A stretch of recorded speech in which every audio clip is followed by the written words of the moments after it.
আসসালামু আলাইকুম। বাংলাদেশে একটা হুমকি দিয়েছে ভারতেরা যে বাংলাদেশ নাকি বিদ্যুৎ বন্ধ করে দেবে। বিভিন্ন কালের কণ্ঠ, বিভিন্ন পত্রপত্রিকাতে আমরা দেখতে পারছি যে বিদ্যুৎ বন্ধ করে দেওয়ার একটা হুমকি দিয়েছেন আদানি গ্রুপ। তারা বলেছে বাংলাদেশের কাছে অনেক বকেয়া পাবে। এ বিষয় নিয়ে তাদের বিভিন্ন প্রতিক্রিয়া জানিয়েছেন এবং তারা বলেছেন যে যদি আগামী 10 নভেম্বরের মধ্যে তাদের যে বকেয়া বিল আছে বাংলাদেশে, সেটা যদি পরিশোধ করা না হয়, তাহলে 11ই নভেম্বর থেকে বাংলাদেশের জন্য বিদ্যুৎ বন্ধ করে দেবে। আসলে কি বিদ্যুৎ বন্ধ হতে যাচ্ছে 11 তারিখেই? এবং বিদ্যুৎ যদি বন্ধ হয়ে যায়, তাহলে কি বাংলাদেশের অবস্থা কী হবে? বাংলাদেশ অবস্থা একটা ভয়াবহ লোডশেডিং আমরা দেখতে পারব এবং ঢাকাসহ বিভিন্ন জায়গায় এই লোডশেডিং হলে একটা ভয়াবহ লোডশেডিং দেখা দিতে পারে।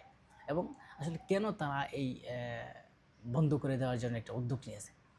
এতদিন তারা বন্ধ করে দিল না। হঠাৎ করেই এখন নির্বাচনের আগে একটা ষড়যন্ত্রের প্রতীক হিসেবেও আমরা দেখতে পারি কিনা? যে বন্ধ করে দেওয়ার তারা চেষ্টা করছে বা 11 নভেম্বর থেকে তারা বন্ধ করে দেবে। আসলে এটা একটা হুমকি কিনা? একটু বোঝার চেষ্টা করব। সবাই থাকবো ফারুক হাসান এর সাথে, ফারুক হাসান চ্যানেলের সাথে। দর্শক, আমি এই মুহূর্তে যে বিষয়গুলো বোঝার জন্য আপনাদেরকে এমন কিছু বলতে চেষ্টা করেছি। বিশেষ করে আমি আপনাদেরকে বলতে চেষ্টা করছি যে আসলে কি বাংলাদেশের কাছে তারা বকেয়া পাবে কিনা বা কি বলছে কালের কণ্ঠ। দেখেন, ভারতের আদানি পাওয়ার লিমিটেড বাংলাদেশে বিদ্যুৎ উন্নয়ন বোর্ডকে পিডিপি বিদ্যুৎ সরবরাহে বন্দির হুমকি দিয়েছে। আগামী 10 নভেম্বরের মধ্যে বকেয়া পরিশোধ করা না হলে 11ই নভেম্বর থেকে বাংলাদেশের বিদ্যুৎ বন্ধ করে দেবে ভারতীয় বেসরকারি প্রতিষ্ঠান। আদানি পাওয়ার লিমিটেড ভাইস চেয়ারম্যান অবিনাশ অনুরাগ 31 অক্টোবর পিডিবি চেয়ারম্যানের কাছে পাঠানো এক চিঠিতে এসব কথা তিনি জানান। তিনি পিডিবি বলেন, 496 মিলিয়ন মার্কিন ডলার বকেয়া পরিশোধ করেনি, যার মধ্যে 262 মিলিয়ন ডলার পিডিবির নিঃস্ব স্বীকৃতি এবং অপরিশোধিত ফি। যদি 10 নভেম্বরের মধ্যে বকেয়া পরিশোধ করা না হয়, তাহলে আমরা 11ই নভেম্বর থেকে বিদ্যুৎ সরবরাহ বন্ধ করতে বাধ্য হব। দেখেন, তারা বলছে যে এত টাকা তারা বিদ্যুৎ বিল পাবে, যে শেখ হাসিনার সময় যে পরিমাণ বিদ্যুৎ বিল তারা পাবে, সে বিল এখনও নাকি সেটা পরিশোধ করা হয় না। অর্থাৎ জ্বালানি উপদেষ্টা, বর্তমান জ্বালানি উপদেষ্টা কী বলছেন দেখেন, যে বিদ্যুৎ ও জ্বালানি খনিজ সম্পদ উপদেষ্টা মাহফুজ কবির খান বলেন যে বকেয়ার আগের সরকারের সময় থেকেই জমেছে, বেশিরভাগ এরই মধ্যে সুদ করা হচ্ছে। এরপরও যদি বিদ্যুৎ বন্ধ করে দেওয়া হয়, তা বাংলাদেশের জন্য একটা দুঃখজনক। এবং আদানি গ্রুপের চেয়ারম্যান গৌতম আদানি গত 31 সেপ্টেম্বর বাংলাদেশের প্রধান উপদেষ্টা ডক্টর ইউনূস কাছে পাঠানো চিঠিতে 464 মিলিয়ন ডলার বকেয়া পরিশোধের আহ্বান জানান।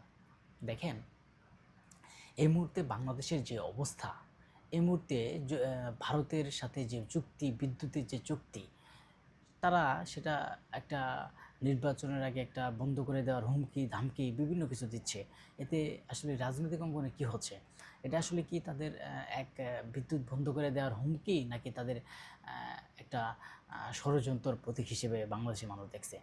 আপনি জানেন, একটা চুক্তির মাধ্যমে তারা আগের যে সরকার, সেই সরকার যখন এতগুলো ঋণ করে গেছে এবং এত টাকা তাদের কাছে বকেয়া পাবে, এবং সেই এখন বর্তমান সরকার তারা সুদ করার জন্য, সেটাকে দেওয়ার জন্য অনেক চেষ্টা করছে।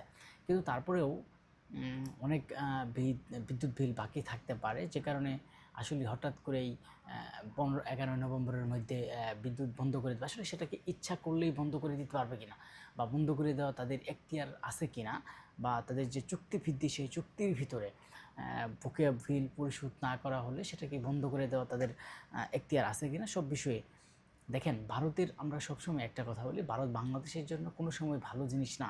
সেটা আসলে একটা তারা তাদের চক্রান্ত সবসময় বাংলাদেশের নিয়ে একটা চক্রান্ত থাকে। হয়তো তারা বাংলাদেশের সাথেই পারে, অন্য দেশের মানুষ বা অন্য দেশের সাথে কিন্তু তারা আসলে এই ব্যাপারে তেমন একটা খেলা জমতে পারে না।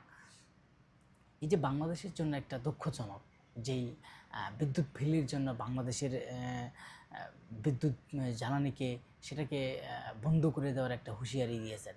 কিন্তু এটা এক ধরনের একটা হুমকি, এক ধরনের একটা বলা যায় যে চাপের ভিতরে বাংলাদেশ সরকার আছে। কি আসলেই তাদের এই চাপ, কেন বা এই চাপ করছে? নাকি শেখ হাসিনা সেখানে চলে গেছে, আওয়ামী লীগ সেখানে চলে গেছে, তাদের ছাড়া একটা নির্বাচন হবে বাংলাদেশে, সেটাই কোনো চাপ দিয়েছে ডক্টর ইউনূসকে। কিন্তু সব বিষয় হচ্ছে, মূল বিষয়টি হচ্ছে যে বিদ্যুৎ যদি বন্ধ করে দেয়, বাংলাদেশের বিদ্যুৎ নেওয়ার ব্যবস্থা অন্য জায়গা থেকে হবে। কিন্তু সেই আদানি গ্রুপ বাংলাদেশের কাছে যে বিদ্যুৎ দিয়ে, সেই 2 টাকার বিদ্যুৎ 10 টাকা দিয়ে বাংলাদেশ সরকারের কাছে যে টাকাটা পাবে, যে একটা বেশি টাকা নিয়ে চুক্তি করা, সেই চুক্তি কিন্তু শেখ হাসিনা করে গেছে। কিন্তু আমরা চাই এই বাংলাদেশের যে উপদেষ্টা আছেন তারা ওদের সাথে কথা বলে এটা একটা ক্লিয়ারভাবে মীমাংসা করার চেষ্টা করবে।